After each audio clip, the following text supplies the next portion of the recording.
Assalomualaikum. Qana nima deysizlar bu yo'ldagi bu chuqaloqlar nima deysizlar sho'burlar? Nodimiz yine kaysana eldin, kesel gel ilk tuttu bereyine. Bu chuqaloq qachondan bana shunday? Köpten bu.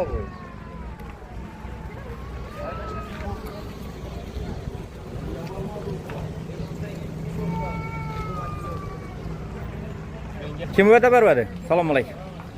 Nerede? Gayla mı da belki? Hastaneye gelir. 40 onu nerede? Hey al Yusuf Bey. Ha, asfalt yazamiz deb aytadilarmi? O'tib beramiz dedilar. Keyin ish bo'ldi.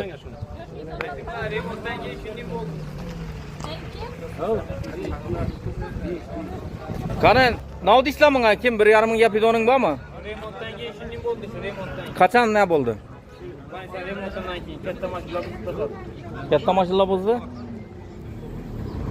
Onu o'tib beramiz deb aytdilarmi? Bir murojaat etdingizlarmi bir yerlere? Esedimni gap bo'lmadi.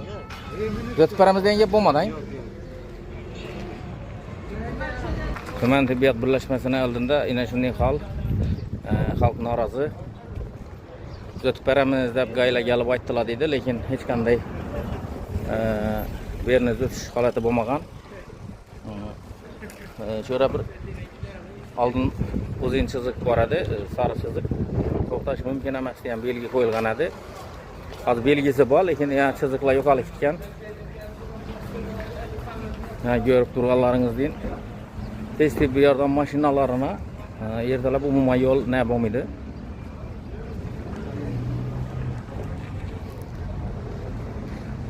Mana bu yana ariqlar suv o'tadigan ariqlar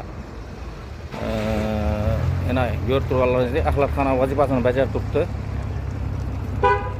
Yana yo'llar buzilgan.